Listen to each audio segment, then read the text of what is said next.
Alright, y'all, we got some Dr. Insanity, fam, man. We got dad realizes his daughter's body was found in a garbage can. Ew. Dang. That gotta be awful. Yeah, man, can imagine that. Let's go ahead and tap in, kick back in. Y'all already know, man. Get your snacks, chill out. Dinner. And let's get into this video. Let's get it, man.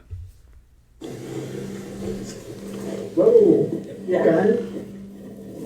There's also right in here. She's in there.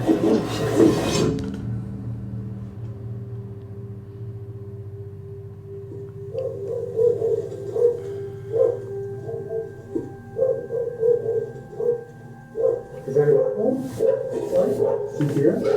Police are at the home of Keith and Amber Zotto. Amber's mother, Betty, had called 911 earlier that day, asking officers to check on her daughter. Amber hadn't responded to any calls or messages in 2 days, and Betty feared the worst. The officers arriving at the scene initially expected a routine missing persons call, but what's said inside the house would be far more twisted and disturbing than anyone could have imagined. Show your hand! I got the dog! Get up! Get ground! He's reaching! Uh-oh. Damn. When police first arrive at the Zotto home, they encounter something strange. Only Keith and Amber's children answer the door, claiming their parents are gone and they don't know when they'll be back. This alarms the officers, so they decide to call Betty, the person who originally dialed 911, hoping she can shed some light on the situation. But what Betty reveals to officers would quickly transform this simple welfare check into one of the town's most disturbing mysteries yet.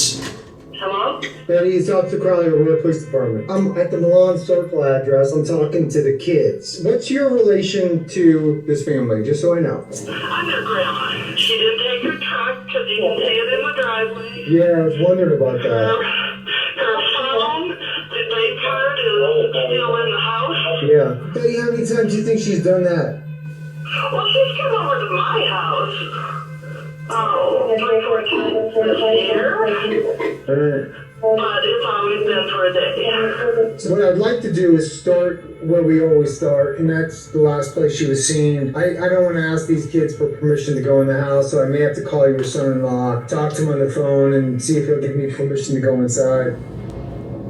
Betty would mention that she had been to the house earlier that day and noticed a few strange details. Amber's car was still in the driveway of the home, and her phone was left inside the house, as well as all of her credit cards and important documents. These minute details would prove to be much more important later on. Shortly after this call, Betty and her husband Ronald arrived at their daughter's home to meet with the police. It's here where Betty would reveal what she believed really happened to her daughter. Hey, Marcia, thanks for coming out. So I called him, but I left him a message. He didn't pick the phone up. So I can't just go inside without a warrant. I either need a warrant or his permission to go inside the house. And it's not your residence, and I can't ask you for permission. Obviously, the kids are too young to ask for permission. So just want to do it the right way before anything else, if that makes sense. Yep. When's the last time that you saw the dog? Saturday afternoon when I came to pick up the kids. They spent the night with me Saturday night. Was there any problems at that point, or was it just pick the kids up? The kids are going to stay at our house for the weekend. Everything was fine. She said, I hope you feel better. We'll see you tomorrow. Okay. It's pretty. Had there been any drinking at that point? No, they No? drink in the evenings. Okay. Yeah.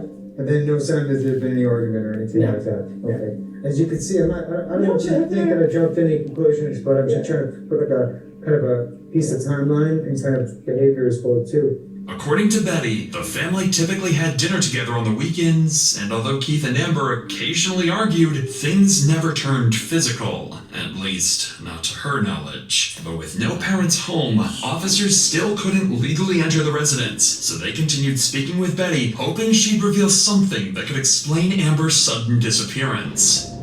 Betty explained that Amber was highly active in the community, volunteering at her children's elementary school as the treasurer of the parent organization, and everyone around town knew her as a family-first mother, spending most of her time with her children. That's why Amber's disappearance was so puzzling. It simply wasn't like her to spontaneously leave her kids alone. But this confusion would only heighten when Betty showed officers something that made the case even more unsettling. A note suggesting Amber might have harmed herself.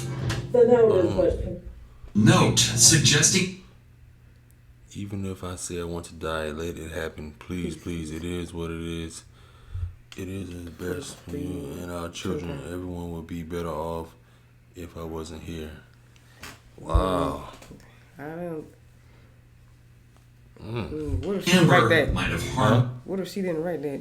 Right. You never know. herself.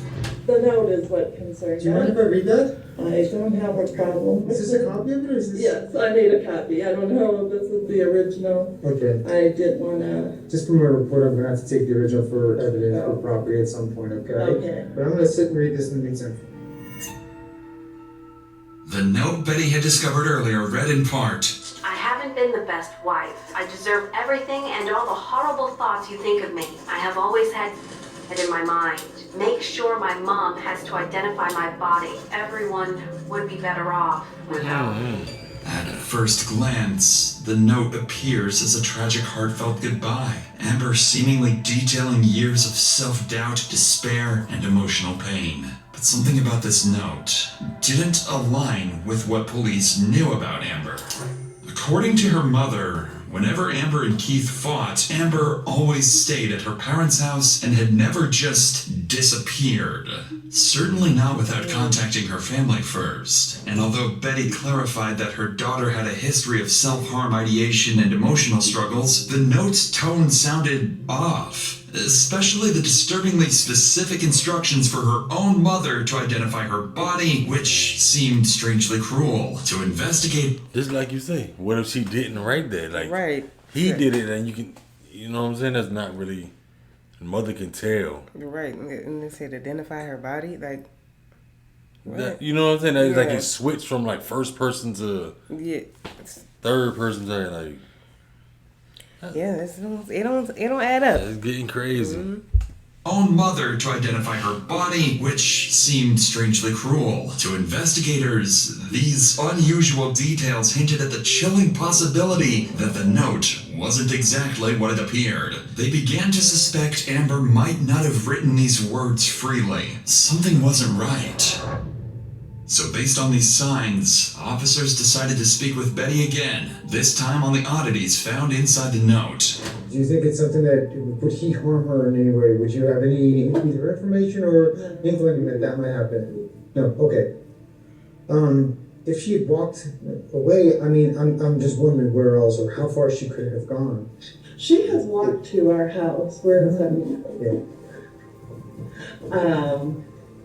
when she's been drinking and stuff. I understand, of course. She's made I it agree. That's why I'm so concerned. That's right. And that's why I searched Sunrise Park, because that's the closest park to here. And I don't know why in my head it's, you're not gonna do it in your home. You might do it with your family. Yeah. Betty would also find the note strange, but doesn't think Keith would have anything to do with Amber's disappearance. At this point, nothing makes sense. So, without any further clues, officers decide to move to the next step in their investigation, searching the property. That's what I'm with. As we know, without the homeowner's permission, officers still can't go inside the house without a proper search warrant. Fortunately, by using the kids, they were able to get on the phone with Amber's husband, Keith, hoping to get the permission they needed. Dad? The cops are here and we want to talk to you. This is Keith. Yes, this is Keith. Keith, this is Officer Crowley with your place. How are you? I'm alright, boss. How are you? I'd like to go over a couple series of events and then ask you for permission if I could go inside your house. And where we start searches is the last place you was seen, and that would be your house. But I don't have a warrant, and I'm asking you for permission to go inside your house, too. Go ahead, man.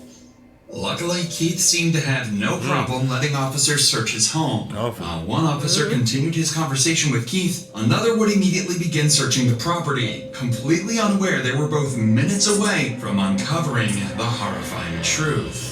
One of the officers was about to search the family's home, with no idea just how close they were to discovering the gruesome scene hidden in plain sight. So if you give verbal consent for us to go in the house, I'm just gonna go in. If you want to come with me, because I'd like you to show me. Okay. Where did you find the notebook? In the garage. In the garage. They literally lived there. Okay. Let's Find a start notebook in the garage too. So Keith, in a bigger picture, what's going on? Man, me and Amber drink a lot, we fight a lot, and she likes to walk away, or actually drives away, and I took her keys from her, so she couldn't drive away. She grabbed her purse, slammed her phone on the ground, and left, and I have not seen her since. Did you actually see her leave, or you just That's like, assumed? you didn't see her since, but you didn't bother to try to call somebody, That's what I'm call saying, the mother, the daddy, to see you call the cops and like, hey, I haven't seen her since this day. We had gotten into a fight. I just want to know, like, You seem like, real calm too. You seem too calm, like. Phone on the ground and left, and I have not seen her since. Did you actually see her leave, or you just assumed she left? No, sir. I begged her to stay on the couch. We fought a little bit more, and I said, well, whatever, Amber, you sleep out there on the couch. I'm going inside. And I went inside. I don't know, it was like 2 or 3 in the morning, and then when I woke up at 9 or 10 o'clock Sunday morning, there was a letter on the fucking plastic table. Has she ever threatened to hurt herself in the past, or was this? Oh, she has. For the last 5 years, it's been her go-to. And that's what I try to tell my grandma and grandpa too. She does this to me all the time, almost every weekend. She'll leave, and then she won't come back till Monday or Tuesday. And then my kids get all mad at me because I let her back in. I hope you don't mind me asking you personal questions, but is it possible she's seeing somebody else and she stays there? Oh, for sure. She's been that's another thing. That's why we fight all the time. She's been seeing somebody for about 5 years now, and she don't pay our bills. That's why we always fight, man. Based on Keith and Betty's statements, both were aware Amber had struggled emotionally in the past, but neither realized just how serious the situation had become or how tragically wrong their assumptions would soon turn out to be. Where exactly was the book when you found it? Right here. Okay. And you recognized her handwriting? Yes. Okay.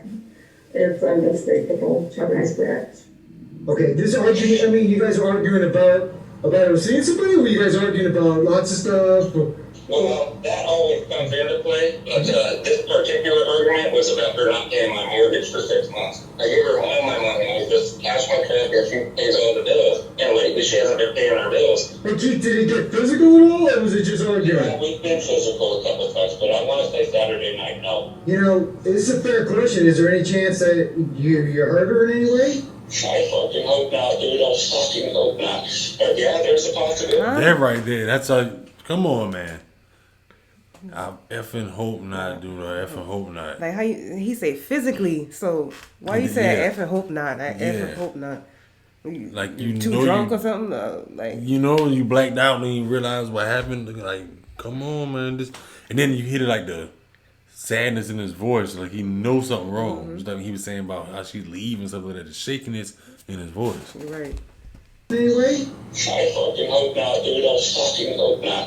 But yeah, there's a possibility. I mean, I'm hoping not, but like I said, I don't remember shit. Me and Amber go through this shit all the time, and she always comes back. Okay. The only thing I'm worried about is she always goes to her fucking mom's house. She doesn't go anywhere. She does go somewhere else, but she always ends up at her mom's house. Listening carefully to Keith's account, the officer initially found him credible as he described an argument about money and Amber's alleged infidelity. But the officer's concern grew when Keith admitted he'd been heavily intoxicated and couldn't remember if things turned physical. Suddenly, the possibility that Amber hadn't actually walked away became disturbingly real. Officers now suspected more clues were hidden inside the home. A drunken fight, maybe getting physical. Whatever happened, the answers were likely somewhere inside. He gave me permission. I had it on my body camera, recorded it, okay? He gave me full permission to look in the house, so. Are they generally friendly? Normally, yes. Just because, you know. Did we look in there? It doesn't look like it's been disturbed because there's debris on the top of it, but we want to work on opening it. Yeah.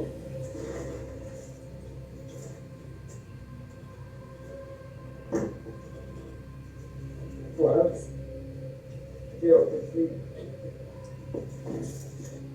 As officers continued their search, their body language indicated something was off. Careful not to alarm the family, neither officers openly acknowledged it yet, but they both recognized the unmistakable stench hanging in the air, the odor of decay. At this point, the only thing they were looking for was the source of that disturbing smell.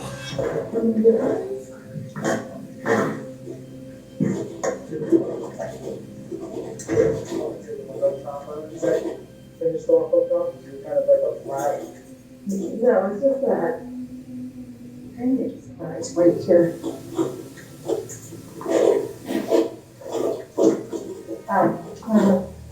Whoa. Yeah. Gun? Then you got a glove and another one. Damn, and a gun. Yeah. Okay. Yeah, that's the big boy too. Do we want to call someone? Yeah. What's that? Oh. Okay. Yeah.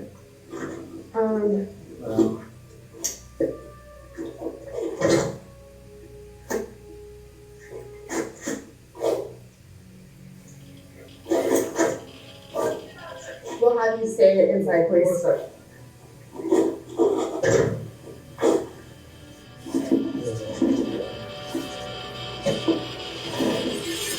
She's in there.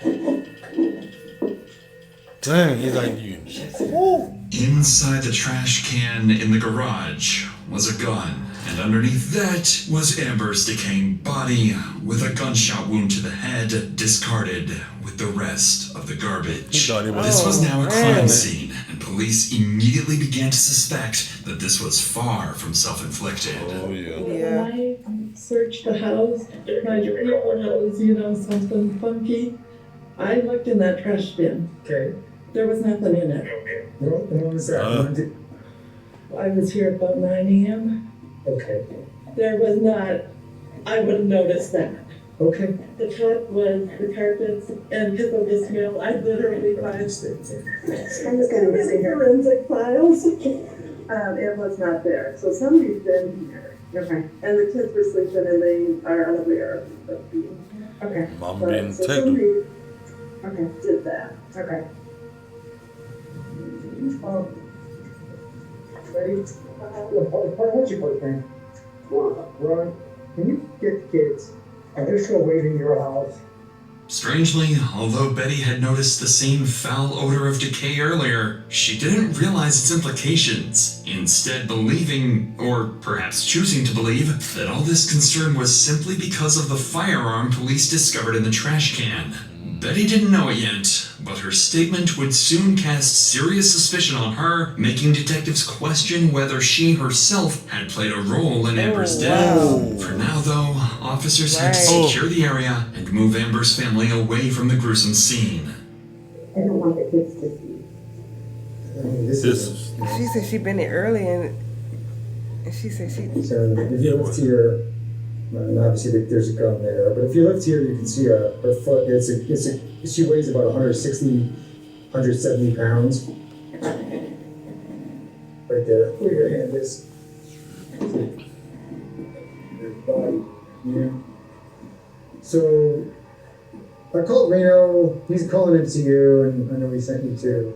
While officers waited for the Major Crimes Unit to arrive and process the scene for forensic evidence, they began to grapple with several troubling inconsistencies surrounding Amber's family. Keith had admitted to being heavily intoxicated the night Amber disappeared. He couldn't say for certain whether his argument with Amber had turned violent, only that things had gotten heated, and that much of the night was a blur. But Keith wasn't the only one officers considered a suspect. Amber's mother, Betty, claimed she had checked the trash can earlier that morning and had seen no sign of Amber's body or the gun.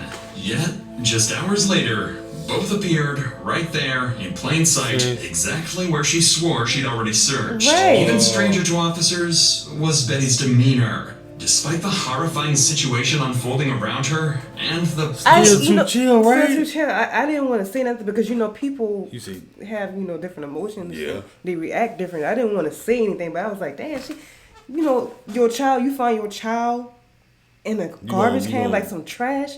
I would have been distraught. I would have been. But hey, kind of losing it. Yeah. He said he was drunk and she. It's getting crazy. Yeah. Meaner. Despite the horrifying situation unfolding around her and the possibility that her daughter had taken her own life, she remained unusually calm, at times even casual. And then there was the note. Supposedly written by Amber, its wording struck investigators as strange, too composed, almost performative. Still, in a situation as dark and desperate as contemplating suicide, people sometimes write in ways that defy logic or expectations. At this point, everyone's stories seemed suspiciously incomplete, and anyone could be responsible in the eyes of detectives. Investigators started realizing that Amber's murder might be far more complicated than they initially thought. So, to investigate these disturbing possibilities, police knew they'd soon need to sit down with Amber's family and carefully interview each member to uncover who might be hiding something. But before doing that, officers needed to finish one crucial step: a final, thorough search of the Zotto home, carefully looking for any signs of violence or attempted cover-up. And sure enough, it didn't take long before they started noticing blood spatter throughout the house. So a lot of these carpet pieces, I wonder if the carpet went all the way back. Or I could see like splattered. So the book was right here. There was space open with the last page showing, and that bill was on top of it. Where it pinned.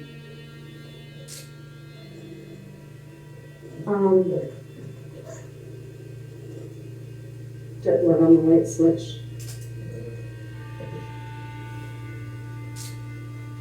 We've got a lot of blood on the sink. Yeah, so we left it the way we found it as well too. The way the door was when we searched. But yeah, she found a little bit of obvious blood in the kitchen and the sink as well too, so.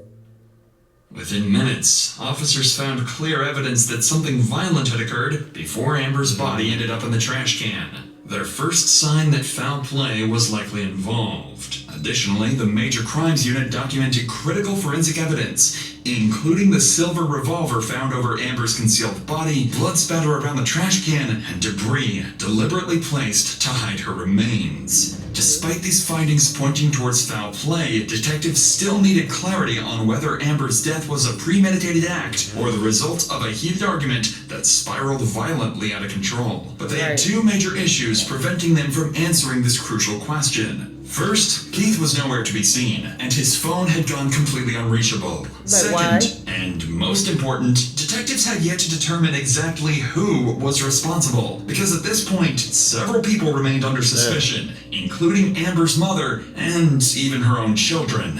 Police didn't know it yet, but in the coming hours, these questions would be fully answered, and the case would take a completely unexpected turn. So, to fill in these gaps, all of Amber's closest family members were transported to the police station for questioning. Detectives hoped they could uncover each member's potential motives, credibility, and who was hiding secrets, and finally reveal who might actually be responsible for Amber's murder. I don't want to falsely alarm you, but I also believe in being as honest as we can with loved ones. We may have found Amber. No. Yeah, but we're not completely sure yet. Just do it. Just do it. We're not pointing fingers or making accusations at this time, but is there any reason Keith would have hurt her? I really don't. I wish I could tell you more. I don't. Either accidentally or intentionally, would he hurt or kill her? If he were to mistreat her, would she protect him? She probably would. So I went out there and I seen the letter, or it was a 4.5 page note. And it's very important. I looked in that trash bin. Okay. It had an ungodly trash odor, honestly. But I tried to, there's carpet square on the top. I tried to lift up, make sure there was nothing under it. Not that, I don't know what I was expecting, but I did. So I absolutely looked in that bin. I thought that'll be important. And didn't see anything, and I went out. Let's talk a little bit about, I guess, the fighting and do you know why? Yeah, I do know why. Okay. My mom cheats on my dad, and like she's not good at it, I guess. And like so he finds out, and then they just go at it because she like tries to lie about it. Okay. Like he has evidence of her doing it, and so like it's like yeah. Okay. Damn. And the last Saturday is in just a couple days ago? Yeah, last Friday was the last time I seen her. Okay. Did you talk to her at all on the phone or anything? No, she came over for dinner because my grandma was cooking dinner, and she came over and we had dinner, and then she left, and then yeah. And then you were there From Saturday? Friday all the way to Sunday. Okay. After speaking with Amber's family, investigators finally had some clarity. Betty remained adamant she'd checked that trash can that morning, insisting the gun and Amber's body weren't there, which made her case seem more suspicious. Right. Meanwhile, Amber's father, Ronald, was shocked by his daughter's death and found it was hard to believe Keith was capable of harming her. As for Amber's children, Annabelle explained they'd both been staying at their grandparents' house during the weekend, clarifying why they didn't hear the gunshot that ended their mother's life. However, Annabelle's unusual calmness and detailed awareness of her parents' unstable marriage raised some concerns about exactly what else the children might know or could still be protecting. After concluding the interviews, investigators were preparing to search for Keith Zotto, the one critical piece still missing. But just before they could act, they received unexpected news from Keith's sister, Susan Russ. It turns out Keith had visited her just hours earlier, and what he confessed would finally expose the horrifying truth behind Amber's murder.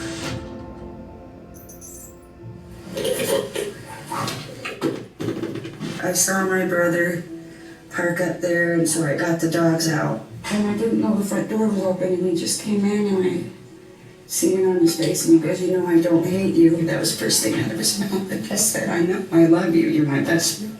Okay. And then I said, "It's Amber that's trying to keep us apart." Okay. And he just looked at me, started crying, and he said, "Oh my God, what did you do?" Okay. And I asked him if Amber was okay. And then he looked at me and he said, "You know what, I don't remember anything." Okay. I just remember waking up and seeing her. Okay. I asked him what the hell happened to tell me what he did. Okay. He said they'd been drinking and fighting all night. Okay. It was over money, I guess. Keith opened some bills and found out that the house had been foreclosed on. Oh. Damn. And then Amber pulled out the gun. And I handed it my brother with it, and then Keith said he took it away. And it just happened like that. He said he blinked his eyes, and that was it. He said I blinked my eyes too, and then I opened them, and I seen her on the ground. Susan's testimony finally cleared up everything for investigators. Keith himself admitted he'd woken up from a blackout to find Amber dead and openly acknowledged a violent confrontation that spiraled completely out of control. It was now clearer than ever that Keith Zotto was at the heart of Amber's murder, and it was time to track him down. Just a couple of hours after detectives left Susan's house, Aurora police received a call they never expected. Keith Zotto had surfaced at his sister's house again, ready to surrender. By now, officers knew Keith had already killed once, and for all they knew, he was still armed and dangerous, so they came prepared. A SWAT team descended upon the location, ready to take Keith down if he made even the slightest wrong move. It's gotta be up one more. It's this one, right? 7-9? 7-9 is this one. Alright, sorry. Ready? Watch out, Bubba.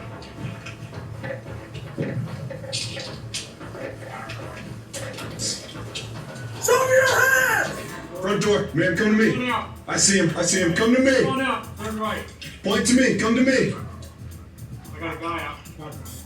Hands up. Everybody hands up, please. Very good. Walk to my voice. Go hands up. Stop. Just you. Just walk towards me, nice and easy. Okay? All right. We'll talk to you. No, we're not. We're not gonna hurt him. Okay? Walk towards me. No.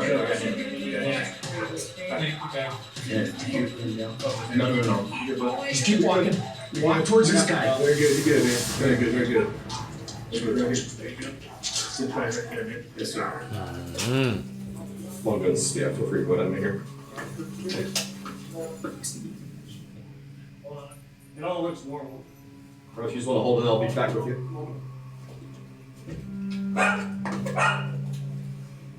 Is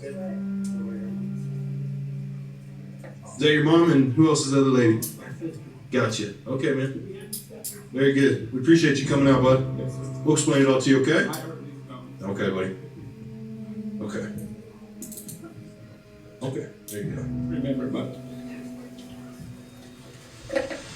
Finally, after hours of uncertainty, Keith Zotto surrendered to Aurora police without incident. He was immediately taken into custody and formally processed for the murder of his wife, Amber. Keith would go on to admit to killing Amber late Saturday night, claiming his gun accidentally went off during a drunken argument over money and infidelity. Though he insisted he couldn't remember placing her body in the trash or concealing the crime, Keith accepted responsibility for her death. However, Betty's earlier statement surrounding the infamous trash can remained unclear, and investigators were never able to determine why she didn't see the gun or Amber's body that morning. In May of 2021, Keith Zotto was found guilty of first-degree murder and sentenced to life imprisonment without the possibility of parole. Yeah. Time to get somebody that's not the possibility. That's crazy. Right, that is crazy. Maybe the mom overlooked the gun, but she said she smelled something from the trash You can. overlooked that and like his body was right there. Right. Crazy. And He seemed kinda- he blacked out. Because he was drunk and I That's don't know. crazy, man. Yeah. So you were blackout writing the fake suicide note too? You could have been too much to blacked out. Like, it just the notes just seem all of that just seemed just you know. kind of off. Oh yeah. What were y'all thoughts on that one? How was y'all feeling doing? Right. Let us know in the conversation. You know how y'all feel. She had a side or whatever like that. And nah.